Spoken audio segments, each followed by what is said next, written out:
एक बिना माँ बाप का बेटा अपने बाप को 4:30 बजे 20 फरवरी को कनपट्टी में गोलियों से भून देता है।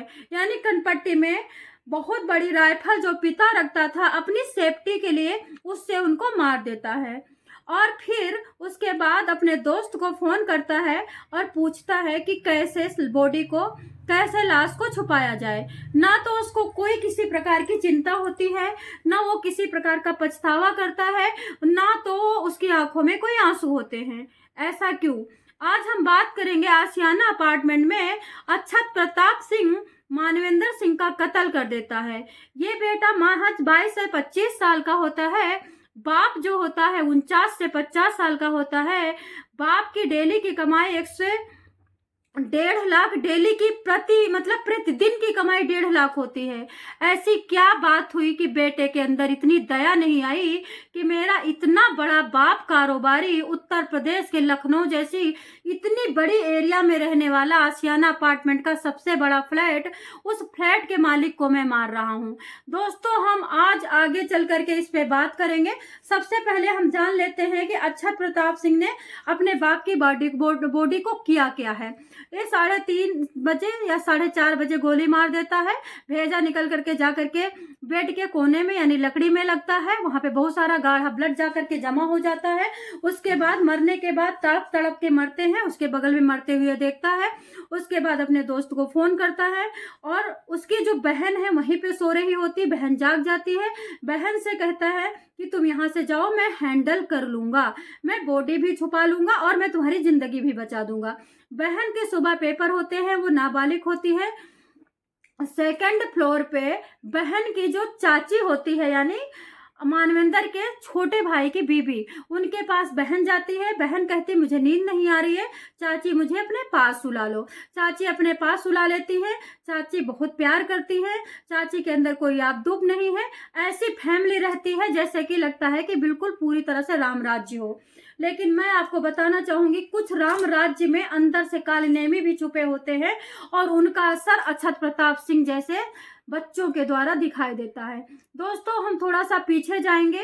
पहले ये क्या करता है, मार देता है। मारने के बाद बध मूवी देखता है। बध मूवी देख करके ड्रम मंगाता है ऑनलाइन।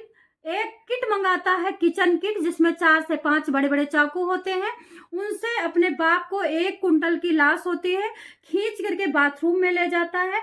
बहुत बड़ा बाथरूम होता है। उनसे काटने की कोशिश करता है लेकिन वो कटती नहीं है। उसके बाद ये सुबह हो जाता है। सुबह जाकर के अपनी चाची से कहता है कि पापा सुबह सुबह दिल्ली चले गए हैं। और बहन भी कहती है कि पापा सुबह सुबह दिल्ली चले गए हैं और पापा ने कहा कि मैं 3 दिन तक नहीं आऊंगा। चाची को कोई फर्क नहीं पड़ना है, खाना बनाने वाली लगी है, झाड़ू वाली लगी है।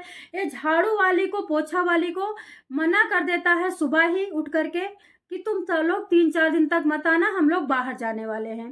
दोस्तों, इस तरह से फिर मार्केट में जाता है। वहां से बहुत बड़ा आरी लाता है। आरी एक इतनी बड़ी होती है कि उससे लकड़ी भी काट सकते हो और पत्थर भी काट सकते हो। उस आरी से अपने बाप के कमर को अलग करता है।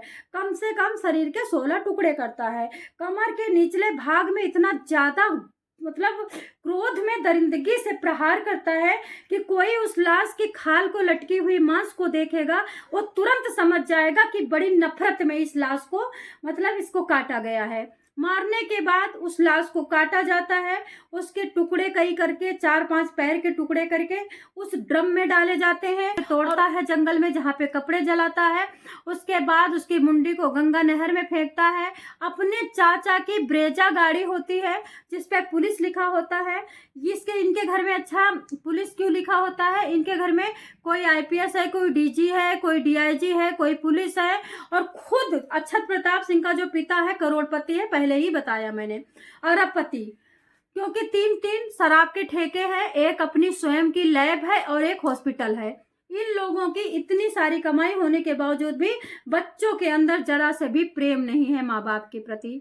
यहाँ पे देखती हूँ झोपड़ी में 2 रुपए के टॉफी आती है और सारा परिवार बांट करके खाता है। 5 रुपए की मूंगफली आती है, सारा परिवार बांट के खाता है। जहाँ पे 1.5 लाख रुपए डेली की कमाई होती है, वहां पे बाप को जिंदा नहीं रख सका ये बेटा। दोस्तों, संस्कारों की बात होती है। बहुत सारे ट्रैफिक पुलिस वाले होते हैं, ये मेरा विश्लेषण है। इस कहानी का जो आप लोग सुन रहे हैं उसका मैं विश्लेषण निकाल के आप लोगों को दे रही हूँ। ट्रैफिक पुलिस का बच्चा घर में रहता है, बड़े स्कूल में पढ़ता है, लेकिन एक दिन खबर आती है कि बच्चा दरवाजा नहीं खोल रहा है। जब दरवाजा खोला जाता है तो पंखे से लटका मिलता है। कभी कभी ट्रैफिक पुलिस का बच्चा कहीं जाता है और बहुत बड़े पेड़ के नीचे से लटका मिलता है, क्योंकि ट्रैफिक पुलिस कभी नहीं, हमेशा क्या करती है, गरीबों से, छोटे तबकों से, टेम्पो वालों से, ऑटो वाले से इतनी घूसखोरी का पैसा अपने बच्चे पे खर्च करती है, वो पाप पढ़कर चढ़ करके छप्पर फाड़ देता है। सेम यहाँ पे भी यही हुआ है। छत को 2018 से लेकर के 2015 से लेकर के 18 तक भारत के अंदर रहते हुए भी इतनी नफरत थी, अपने घर के अंदर रहते हुए इतनी नफरत थी, इतनी नफरत थी।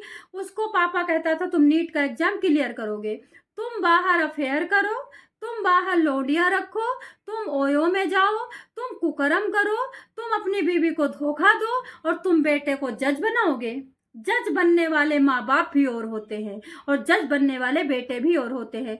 एक्चुअली अब हम थोड़ा पीछे से जाएंगे। 2015 से अक्षय को घर में लड़ाई, तब तो बच्चा था, उसके पहले नहीं उतना, लड़ाई लड़ाई लड़ाई, सोते लड़ाई, जागते लड़ाई, खाते लड़ाई, पीते लड़ाई। इन दोनों भाई बहन ने सिर्फ लड़ाई देखी और कभी भी घर में शांति का माहौल नहीं देखा, क्योंकि जो अक्षत का पिता था मानवेंद्र सिंह, ये बहुत बड़ा अय्याश था। ये क्या करता था, होटलबाजी, गार्डनबाजी, खूब अच्छी से रिश्तेदारों में जहां जाता था लाइनबाजी, लंगोट का ढीला था। इस लंगोट के शराब के कारोबारी लंगोट के ढीले ने अपने घर को जहन्नुम बना रखा था। डिप्रेशन में रहते रहते रहते रहते फिर अक्षत की माँ क्या करती है, यानी मानवेंद्र की पत्नी क्या करती है, कीटनाशक दवाई खाती है, स्लो पॉइजन। क्या होता है, तड़प तड़प के घुट घुट के 3 दिन में जान निकलती है। वो सारा मंजर अच्छा देखता है और वो किस तरह से झेल पाया होगा माँ की मौत। अब आप सोच सकते हो कि क्या बाप को बाप मान रहा होगा। यही बात जब ये मर जाती है, उसके बाद मानवेंद्र कहता है कि हमारे बच्चों की माँ तो मर गई, आजीवन मैं शादी नहीं करूंगा, आजीवन मैं अब इसी तरह से अपने बच्चों को पालूंगा। आपको लगता है कि जो बीबी के रहते अय्याश खोर बना हुआ था, लंगोट का ढीला, शराब का कारोबारी, वो कहीं ऐसा हो सकता है कि बिना बीबी के रह ले? बच्चे सब इसकी अय्याशी देखते थे, सबको इसकी एक एक अंग की फड़कन देखते थे, इसकी सब चाल चलन देखते थे। इसलिए बच्चों को, मेरा विश्लेषण कहता है, इनसे प्यार नहीं था। नहीं तो यहाँ पे घर के सदस्य को चींटी भी काट लेती है ना तो जान निकल जाती है। कैसे कि तुम अपने बाप के भेजे को उड़ा सकते हो। अब बातें क्या आ रही है कि बेटे को नीट का एग्जाम क्लियर नहीं करना था इसलिए मार दिया। अरे नीट बड़ा है कि जान बड़ी है। फिर बात निकल के क्या आ रही है, शराब का ठेका एक नया लेना था, 2 रिन्यूअल कराने थे, उसके लिए 50 लाख रुपए, मार्च में रिन्यूअल होता, 50 लाख रुपए में 5 लाख रुपए अक्षत ने खर्च कर दिया था, जिससे अक्षत के खर्च करने से वो बहुत लड़ाई हुई थी और उसने बाप को मार दिया। आपको क्या लगता है, आप जरूर बताना। अक्षत ने जो किया, क्या अच्छा किया? अच्छा तो कतई नहीं किया। कानून को अपने हाथ में लेने का किसी को अधिकार नहीं है। कोई कुकर्मी है तो खुद भोगेगा, कोई कर्मी है तो खुद भोगेगा। कानून सब कुकर्मियों के लिए ही बना है।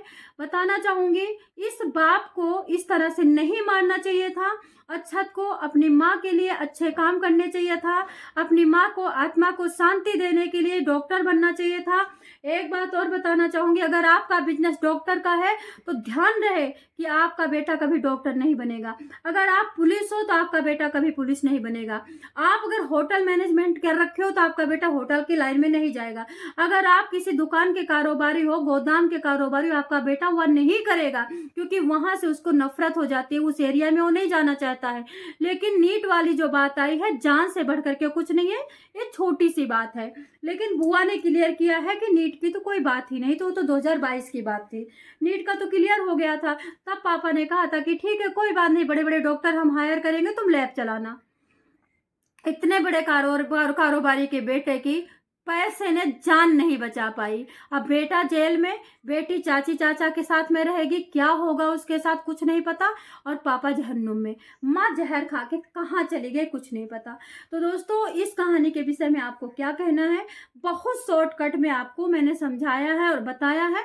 अपने बच्चों को एक रोटी खिलाओ, लेकिन ईमानदारी की खिलाओ। अपने बच्चों से जितनी बात करो, शास्त्रों से निहित करके बात करो।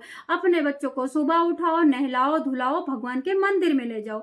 अपने बच्चों से बात करो तो हमेशा सत्य की बात करो, और एक रोटी अपनी मेहनत के पसीने की खिलाओ। देखना, आपके घर में राम भी जन्म ले सकते हैं। जय श्री कृष्ण।